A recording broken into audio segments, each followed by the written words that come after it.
Hey, sweetie, how's it going? Are you packed? Not to nag. I just don't know how the roads will be, and I don't want to be late. Or how my mother will be if we are. Been packed for hours. Don't worry about a thing. And I looked at the weather and traffic. We're all close. You're the best. I just don't want to poke the bear any more than I have to. Your mom being the bear? She certainly can be, especially when I bring home a new boyfriend for her and Grandma to meet. All of them? Pretty much. What was the name of that guy you were telling me about? The tennis player? Oh God, Fitzpatrick. Yeah, Fitzpatrick. Believe me, I wish I could. The guy had tennis balls rolling around his cars. Sounds dangerous. It was. Did he ever meet Tanya and Pearl? Yeah, at my graduation. It didn't go well. Let's just say they aren't sports fans. What happened? They told him that tennis, and all sports in general, was a total waste of time, and that only idiots watched them on TV, like her ex-husband, my father. Wow, that's, special. It's something, all right. Who else? Well, there was Bill, the paralegal. And what was wrong with him? He wasn't a lawyer. And then I actually did meet a lawyer, but he was a public defender for the homeless. Can you believe they actually had the nerve to ask him why he didn't defend, quote,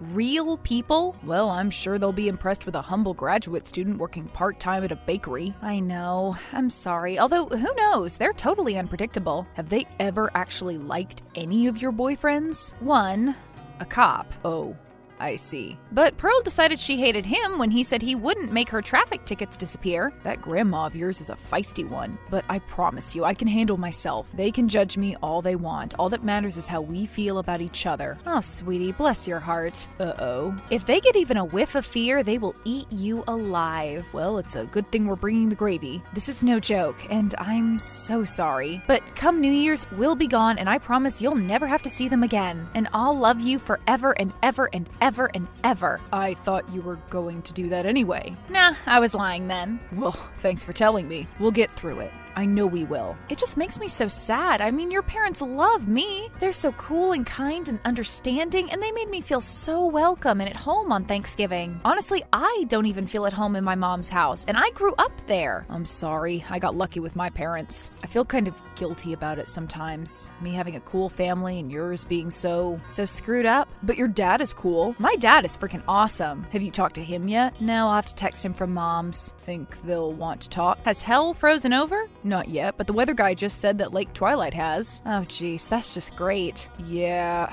maybe I spoke too soon about the roads. Well, maybe if we leave right now we can beat it. Outrun the storm on Christmas Eve? I like it. Oh honey, don't you know? We can't outrun the storm. We're just going to head straight into it. Hey, how you doing down there? Oh, you know, sleeping like a baby with the snakes and the bugs. There are snakes? No, sorry, JK. But I have made friends with a family of spiders. What color are they? Black, I think. Or maybe brown. I can't tell. It's really dark. I'm trying to be a good sport about it, but I can't believe your mom is making me sleep in the basement. I am so sorry. I can't believe I forgot to tell you that they wouldn't approve of us sleeping in the same room. Still, I had no idea she'd put you down there. The last time I was here, that guest room wasn't full of junk. How's the air mattress? I think it's leaking. Merry Christmas, babe. It's already been an interesting trip. And just think, we have a whole week to go. Oh my gosh, when you say it like that, I can just feel myself practically break out in hives. So what do we do tomorrow? Open presents first thing? My mom never cared about presents growing up. It was always Dad that did all the shopping, all the wrapping. On Christmas morning, Mom just sat there, slumped in her chair with a big glass of wine. Celebrating early. Expect it tomorrow too. It's a Christmas tradition. And then what? Well, I guess we'll all go over to Grandma Pearl's house. So your mom thinks only women should work in bakeries and 26 is way too old to be a student? Don't listen to her. She's an idiot. It's amazing how children can end up so different from their parents. A lot end up exactly like them, though. Well, thank God you didn't. At least not them. I'm so glad we live so far away. Is that why you moved? I used to tell myself it was only for school, but really, I think it was because of them. As much as I was going to miss my dad, my mom was just making life there impossible. It broke my heart, but thankfully he understood. Did moving really help? Oh, absolutely. Now, when I don't answer my phone, she can't come over and pound on my door until the neighbors call the cops. Did they ever lock her up? I thought about getting a restraining order for a while, but I didn't really have any grounds. I guess in the eyes of the law, having a terrible, overbearing mother doesn't mean you can legally keep them away. That's a crime. It should be a law in and of itself. Lynn's law for keeping away your evil mother. I literally just lolled really loud at that. Yeah, I could hear you from down here. Oh my god, I woke my mom up. She's yelling at me. She's pounding on the door. What, does she think you're in high school or something? Hello? Lynn? Sorry. She seriously just chewed me out about staying up late and texting you. That's awful, but also kind of funny. It's not funny at all. I know. I'm sorry. She's just so out there, so extreme. She's like a cartoon character. Cartoons don't text, which is what she's doing to me right now. What's she saying? We'll talk about it tomorrow. So, good night, I guess. Lynn?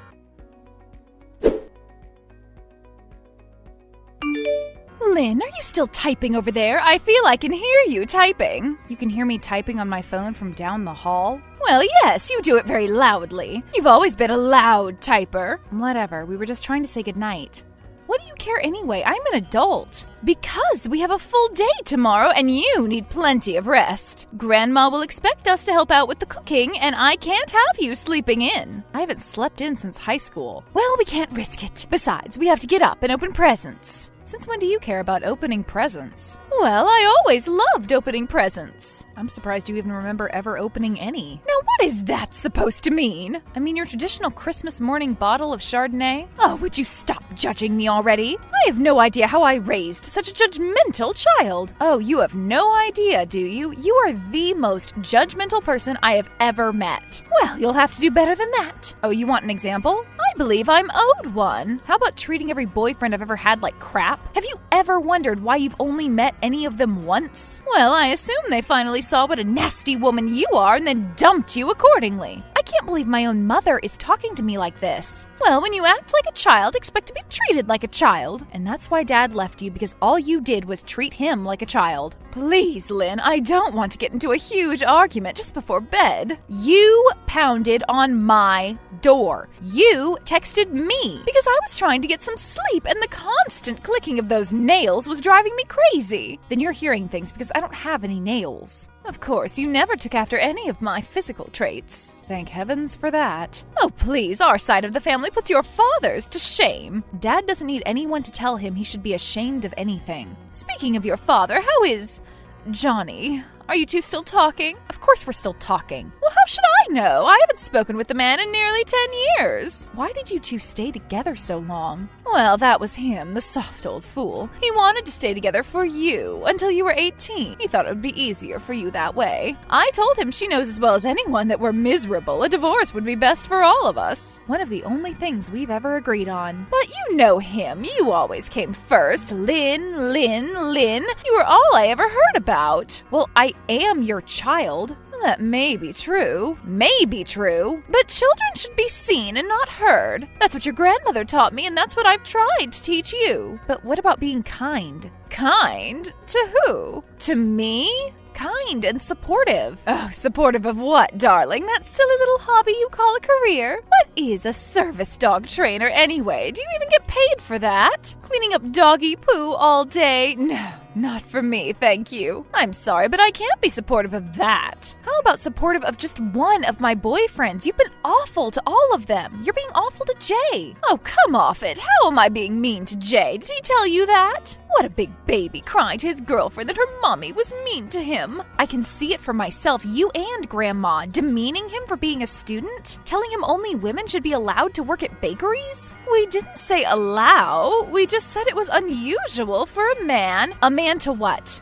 Work his own way through school and not rely on his parents' money like you did? Oh no, are they poor? Ugh! So you aren't only sexist, you're classist as well. I'm what? What did you call me? Try reading a book, Mom. Well, I'm not up on all the new lingo, sorry. It means you hate poor people. I do not. I don't hate anyone except Susie Miller. I just think they should clean up and get jobs is all. So who would be good enough for me? Oh, I don't know. A brain surgeon? A CEO of a major corporation? Oh, I know. A race car driver. A race car driver? You cannot be serious. Sure, why not? I don't know though. Some of those race car drivers' wives are pretty beautiful. And so what? I'm just saying, you'd have strict competition, dear. And you've never been much of a girly girl, never one to take pride in your appearance. Oh, Mother, you have no idea, do you? About what, dear? About how I see right through you and have for a long time. Are you saying I'm thin? I'll take that as a compliment, dear. The holidays just murder my diet. I'll have to force down this ham. Way to change the subject. And then our big New Year's Eve party. I always stuff myself. You still have that? Bigger and better than ever. Last year we had over 150. The whole block showed up. Oh, great. You'll be expected to help, you know. Grandma can't do everything like she used to. I'm counting on you. To do what? Well, let's see. I have the list right here. You have a list? Picking up the cake, paying the caterers. Yay. Hiring a DJ, finding a venue. You really waited till the last minute on this thing, didn't you? Well, with you and Jay coming, we just had so much to do. Cooking, cleaning the house. You cleaned the house? Well, of course we did. Couldn't you tell? I could not. Shut up! Some holiday, my only daughter comes home just to verbally abuse me and keep me awake by force on Christmas. Fine. What? What do you mean, fine? Good night. Oh, Lynn, don't go yet. I'm tired, Mom. Well, you weren't too tired to talk to... What's his face? I know you know his name, so I'm not taking the bait. And that's because he's not completely and utterly exhausting like you. Well, how can I sleep now after all this? I don't know. Warm milk? Great, thanks. Another of Lynn's useless suggestions and a long line of them. Okay, I'm done. Good night, Mother. Oh, darling, have you looked at the time? What? Why? Well, it's 12:01. Merry Christmas.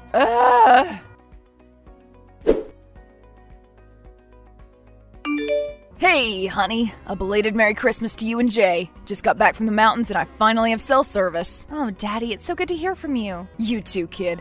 So, how's things going in the nut house? Did you get what you wanted for Christmas and Mom and Grandma disappeared? Sadly, no. I got the same thing I get every year. Bitterness, hate, resentment. So, in other words, just another Christmas with my ex-wife and mother-in-law. I can see why you ended up raising goats in Peru. I wanted to raise goats in Peru. I ended up with llamas instead. So what's going on? Well, it started on Christmas Eve when she made Jay sleep in the basement. You know there's a snake down there. What? Yeah, a little one though. Won't hurt him. Maybe not tell him right now. Yeah, maybe I'll wait till after we get back home. So she's still just up to her same old tricks. He's not good enough.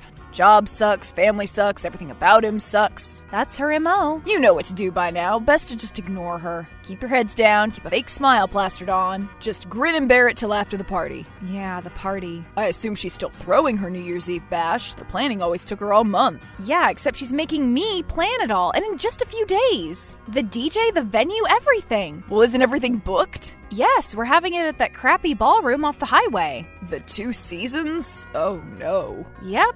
Wasn't there a big drug bust there last year? That's the place. This isn't right, what she's doing to you. I know, but what can I do? You know she's impossible to argue with. She'll just wear me down until I break. But she's kind of setting you up to fail. You're right, so when the party goes terribly, she can just blame it all on me. Dad, what am I gonna do? Honey, I was hoping I'd never have to tell you this about your mother, but... But what? Well, the only thing she responds to is... nothing. What do you mean by nothing? All she wants is attention, to be the focus of every room. Even if it's negative attention, she'll take it. And if she isn't getting any, she'll create it by creating drama. So what should I do? The only thing you can. Ignore her. Just ignore her? How? Don't do any of it. Don't book the venue, don't book the DJ, none of it. Don't buy into her drama. Just go home. Go home? Or, hey, I have an idea. What is it? How about I fly you guys down here for New Year's? To Peru? Sure. You guys can finally meet the llamas. I mean, I'd have to talk to Jay, but that sounds amazing. So you know what you have to do? I guess I do. In the end, it's the best thing for her as well. I guess I'll trust you on that. Lynn? Lynn, where are you? Oh, hey, Mom, what's going on? Going on? Going on? I'll tell you what's going on. Me and 150 of my closest friends are standing outside the venue in the cold, listening to some silly bald man who calls himself the manager tell us that they're already booked. Oh, that's weird. And the catering company says they haven't received the deposit. And the DJ you said you hired said he's never heard of you. Oh, now that's unusual. What's going on, Lynn? Well, Mom, the thing is, Dad and I have been talking. Oh, wonderful. What has that horrible little mouse of a man got to say? He told me what I should do with you. Do? Why should you do anything with me? I've done nothing to you. He told me your Achilles heel. My what? Gave me a secret weapon. And what could that be? I am going to ignore you. Ha! Fat chance? I'm your mother. You can't ignore me. Hello? Lynn? Lynn? Just testing it out. Looks like it works. All right, I've had enough of this little prank of yours. It's New Year's Eve, not April Fool's. Now call the manager and tell him your little prank's over and he can let us in now. Well, that may be a little hard to do. Why's that? I doubt you've forgotten how to click-clack on that stupid little thing. Well, I could be losing service soon. I'm in the mountains, you see. The mountains? Where? There aren't mountains for hundreds of miles. Oh, a little country called Peru. Peru? You're with that father of yours. He put you up to all of this. Put him on right now. Sure thing. Hey, Tanya, it's your ex-husband. Long time no speak. I'm not interested in speaking to you, Johnny. I'm only interested in yelling. How dare you turn our daughter against me? Oh, you know, Tanya. I'm sorry, but I think our service is cutting out. Your texts aren't coming through. You're lying, all of you. Oh, well. Bye, Tanya. Hey, I promise we'll name a llama after you. On their last day in Peru, after receiving Johnny's blessing, Jay proposed to Lynn. They were married by a local shaman in a small mountain temple 1 year later to the day. Lynn was a beautiful bride, and her father proudly walked her down the aisle. After the debacle of New Year's Eve, Tanya became a laughingstock to all of her rich, equally terrible friends. Now her and Pearl stay home every New Year's Eve, with no one to kiss at midnight but each other, which they never do.